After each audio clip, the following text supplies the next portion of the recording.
안녕하십니까. 더 인벤션랩 김지영 대표입니다. 여러분 4회차이고요.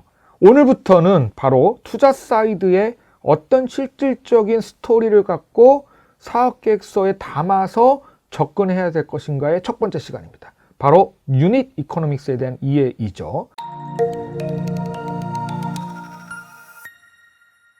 왜 유닛 이코노믹스가 중요한가 라고 하는 내용이 나옵니다. 백 투 베이직, 즉 이제 초심으로 저희가 이제 돌아가야 되는데, 스타트업이 이제 대기업과 같은 관성 조직이 아니라 탐색 조직이기 때문에 탐색 조직한테 가장 중요한 게 뭘까요? 고객을 탐색해서 우리의 고객으로 만드는 작업이겠죠.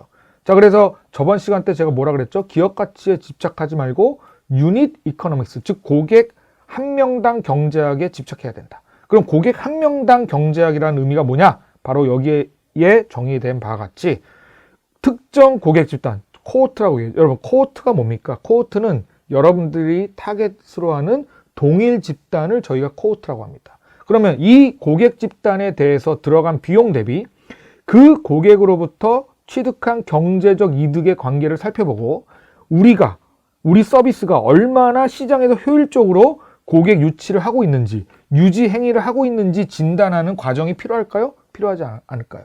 당연히 필요합니다. 근데 과거에는 이런 특정 고객 집단, 특히 고객 한 명을 우리가 확보하기 위한 비용과 이 고객이 우리한테 주는 가치를 역학적으로 분석하는 어떤 그런 실험보다는 이제 가입자를 우리가 얼마나 많이 끌어올 것인가, 그 가입자로부터 우리가 뭐 유료 구매 전환율을 얼마나 끌어당길 수 있을 것인가, 아니면 MAU, Monthly Active User의 그러니까 고객 활성화 비율을 우리가 얼마나 유지할 수 있을 것인가, 이런 어떻게 보면 표면적인 1차원적인 지표가 굉장히 중요하게 받아들였던 시절이 있었다는 것이죠. 이제 그런 허무 지표에 가까운 1차원적인 지표 말고 이제 VC들은, 벤처 캐피탈들은 뭘 물어보기 시작했냐면, 너 고객 한 명을 유치하기 위해서 들어가는 마케팅 비용이 얼마인데 그 비용을 통해서 잡은 그 고객이 우리 서비스에 이탈하기까지의 전 주기 과정 동안 창출할 수 있는 수익은 얼마야? 라고 물어보는 시절로 이제 변하고 있다는 것이죠. 이것에 대해서 제대로 답변을 못하면 이제 스타트업들이 투자하기가 쉽지 않은 시대가 도래하고 있다. 그래서 스타트업은 특성상 선행지표가 고객지표이고요, 후행지표가 손익지표입니다. 즉, 고객을 우리가 획득하지 않으면 레비뉴, 우리가 원하는 수익 모델로 연결이 안 되기 때문에 항상 이 선행지표는 고객과 관련된 지표이고요, 후행지표는 매출과 관련된 손익지표입니다.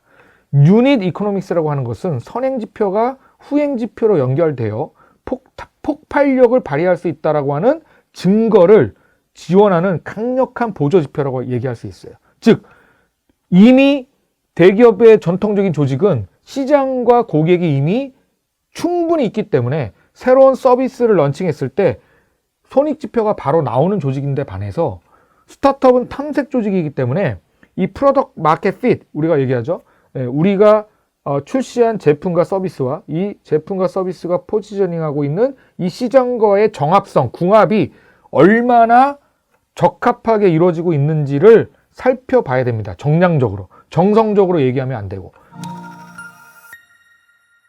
그러면 이러한 프로덕트 마켓 핏 테스트의 가장 중요한 지표는 뭘까요? 바로 유닛 이코노믹스, 즉 CAC와 LTV로 대변되는 이 두 가지 지표를 우리 코호트에서 찾아내지 않으면 이제 벤처 캐피탈도 별로 관심이 없는 그런 시절로 회귀되고 있다라고 얘기하는 것입니다.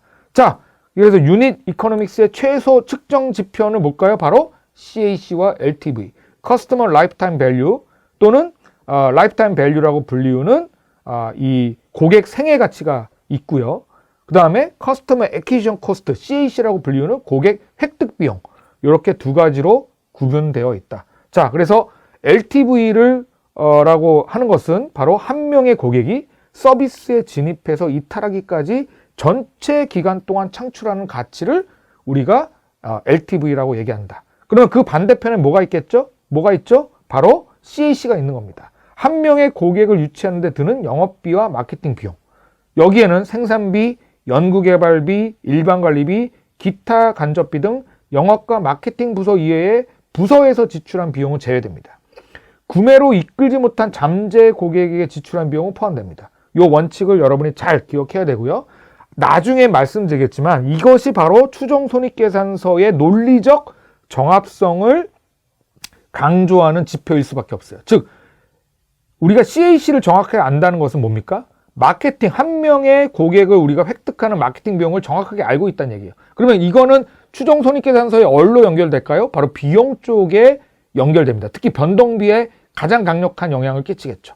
두 번째, LTV라고 하는 것은 결국 한 명의 고객이 서비스에 진입해서 이탈하기까지 전체 기간 동안 창출하는 수익이기 때문에 손익계산서에 어디에 영향을 끼치죠? 총 매출, 순 매출에 영향을 끼칠 수밖에 없다는 것입니다. 즉 CAC와 LTV를 모르고서 우리가 추정 손익계산서를 우리가 시뮬레이션 할 수 있을까? 라고 하는 질문을 던진다면 시뮬레이션 하기가 힘들다. 논리적 정합성이 부족하다. 라고 얘기할 수밖에 없는 시점에 지금 있다라고 이제 생각을 해주시면 좋을 것 같습니다. 자, 다음 시간부터는 바로 이 유닛 이코노믹스에 대해서 좀 더 기술적으로 분석하고 시뮬레이션에서 정량화하고 개량화할 수 있는 방법에 대해서 알아보는 시간을 가지도록 하겠습니다. 꼭 기대해 주시고요. 구독, 사랑입니다. 감사합니다.